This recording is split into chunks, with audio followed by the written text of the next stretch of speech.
Welcome back to our channel. It is a gloriously dramatic day in the world of daytime television, and we are diving headfirst into the absolute madness that is unfolding in Los Angeles today because the families we thought were unbreakable are shattering into a million tiny pieces right before our very eyes. Brooke Logan has survived betrayals before, and she has survived marriages crumbling into dust and corporate takeovers that threaten to strip her of her very identity. But this is something entirely different because this isn't a boardroom rival or a romantic adversary pulling a fast one on her. This is her own flesh and blood. Her biological daughter, Hope, has done the unthinkable, and the sheer magnitude of this backstabbing is echoing through the halls of Forrester Creations like a bomb going off. Hope joining Logan Designs is not just a business transaction or a simple career move. It is a deeply personal knife plunged directly into Brooke's heart by the one person she thought would always stand by her side, no matter what the world threw at them. Brooke cannot even begin to process the reality that Hope would align herself with Katie in this escalating fashion war that is already tearing the Logan sisters apart. She is standing in that office vibrating with a rage so pure and so terrifying that the air in the room actually feels heavy and suffocating.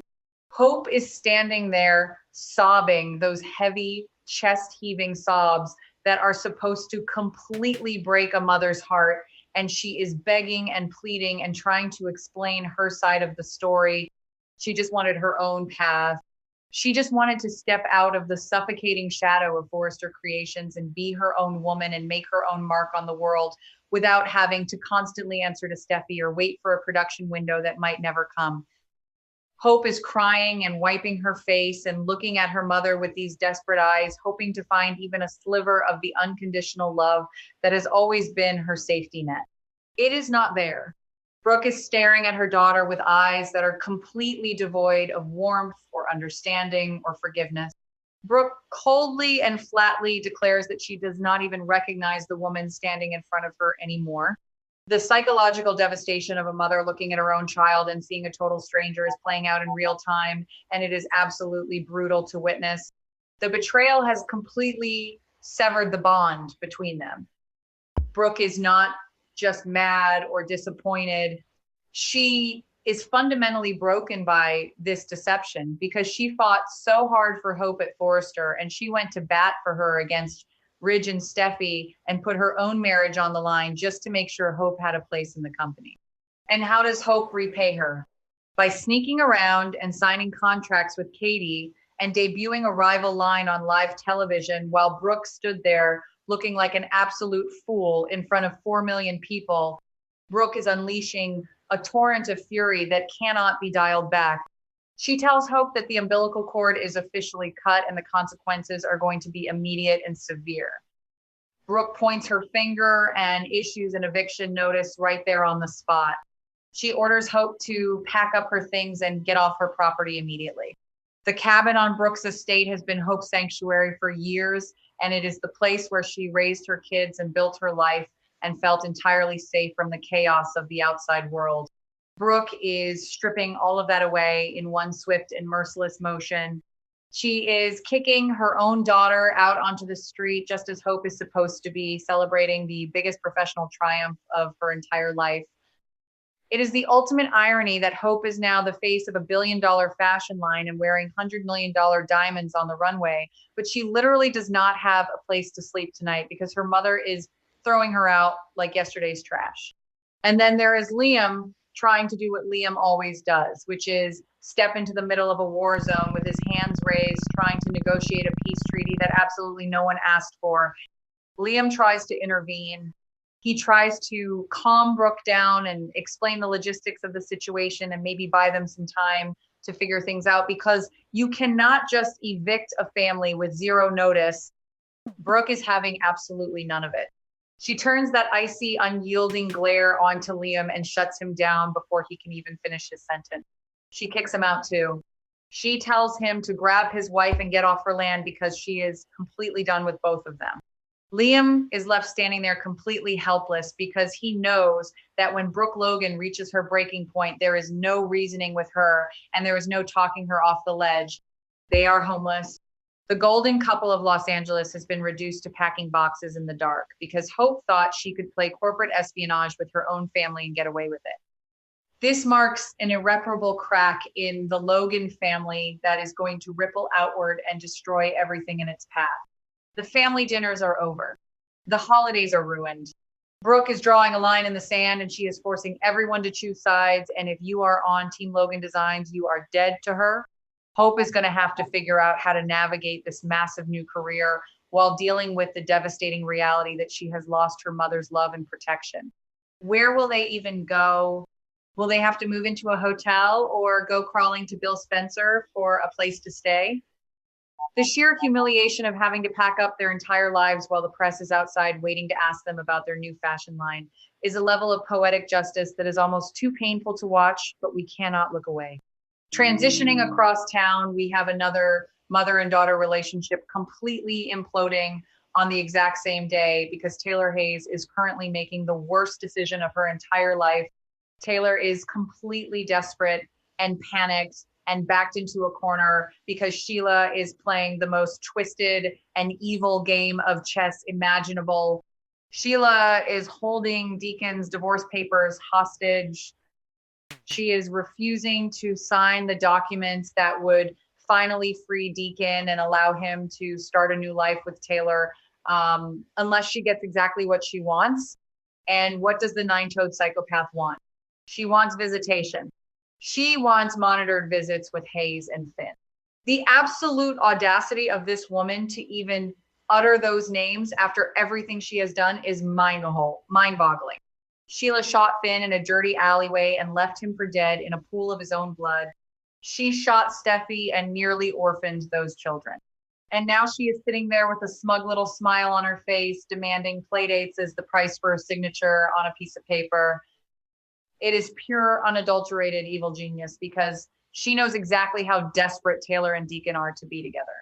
And the most horrifying part of this entire situation is that Taylor is actually considering it. Taylor is so blinded by her love for Deacon and so desperate to secure this new life that she is willing to act as a defense attorney for a convicted attempted murderer. Taylor goes to the Cliff House to see Steffi.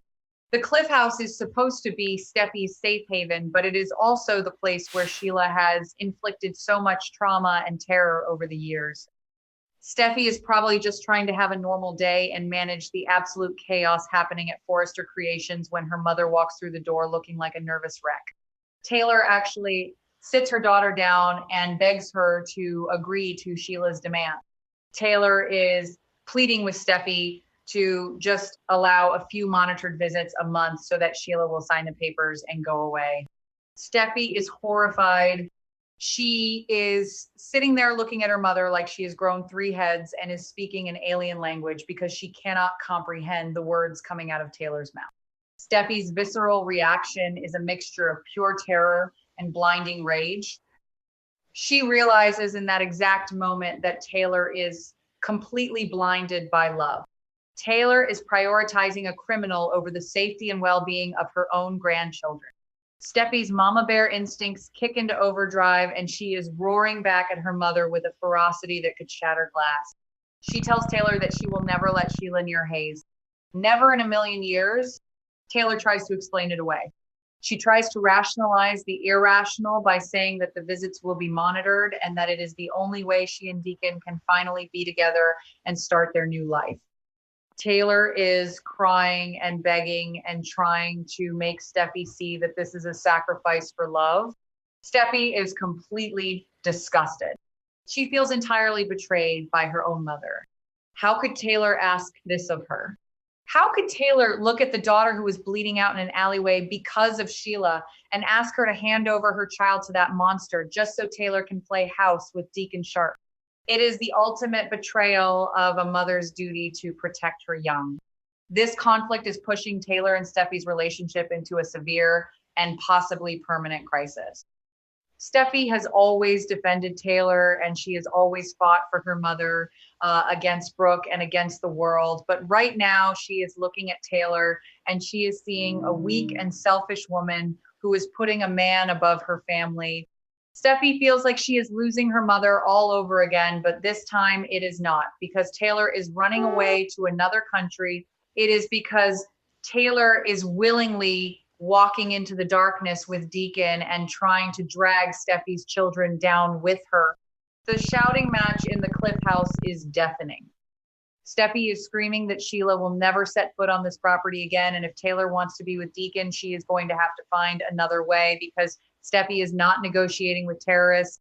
Taylor is sobbing and realizing that she has made a massive mistake by even asking, but she is so trapped in this toxic web that she doesn't know how to get out. The Forrester matriarchy is fracturing. The bond between Steffi and Taylor has always been the emotional anchor of that family, and now it is snapping under the weight of Sheila's manipulation and Taylor's desperation. It is absolutely fascinating to watch these two massive legacy families dealing with the exact same core issue on the exact same day. Brooke and Hope are tearing each other apart over business and ambition and betrayal, while Taylor and Steffi are ripping each other to shreds over a man and a monster and the safety of the next generation. Mothers and daughters are supposed to be unbreakable, but Los Angeles is currently littered with the shattered remains of these relationships. Hope is packing her bags and crying into Liam's shoulder as they are forced to leave the only home she has ever known, while Taylor is walking out of the Cliff House in tears, knowing that she has completely alienated her daughter and failed to get the one thing she needed to secure her future with Deacon. The ripple effects of these two confrontations are going to be felt for months. How is Ridge going to react when he finds out that Brooke kicked Hope out? Will he support his wife, or will he think she went too far? And how is Ridge going to handle the news that Taylor is actively trying to bring Sheila back into their lives? Ridge is already facing off with Bill Spencer over the fashion war, and now he is going to have to deal with the fact that both of his great loves are completely losing their minds and destroying their families in the process. Steffi is going to be incredibly paranoid now. Just hearing that Sheila is making demands is going to send Steffi into a spiral of anxiety, and she is going to double the security at the Cliff House, and she is going to look over her shoulder every single time she takes Hayes to the park. Finn is going to be caught in the middle of this absolute nightmare, because he is going to have to deal with his wife's completely justified trauma and his mother-in-law's insane requests, while secretly harboring his own complicated feelings about his birth mother. Total chaos is reigning supreme. And what about Hope? She has this massive new career at Logan Designs, and she is the face of a brand that is supposed to take down Forrester Creations, but she is going to be doing press interviews and photo shoots while secretly living out of a suitcase because her mother threw her out on the street.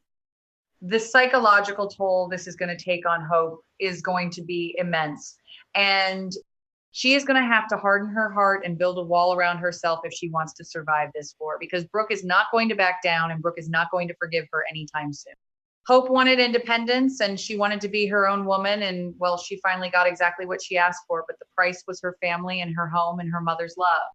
Taylor is in the exact same boat. She wanted Deacon, and she wanted this wild, passionate romance that defied all logic and reason, and she got it, but the price is her relationship with Steffi and her access to her grandchildren. Sheila is sitting somewhere in her apartment right now, just laughing her head off, because she doesn't even have to lift a finger to destroy these people. She just has to withhold a signature and watch them tear each other apart from the inside out. The manipulation is flawless, and the execution is terrifying. We are watching the absolute destruction of the Logan and Forrester family structures. Every single alliance is shifting, and every single boundary is being crossed. And there is absolutely no going back from the things that were said in Brooke's office and the things that were asked in Steffi's living room. The emotional carnage is everywhere. You can practically feel the heartbreak radiating through the screen as Hope looks around the cabin one last time and as Taylor walks away from the Cliff House knowing she has broken her daughter's trust. This is daytime drama at its absolute finest, messy and chaotic and deeply human, where the people who love you the most are the ones who know exactly how to hurt you the deepest.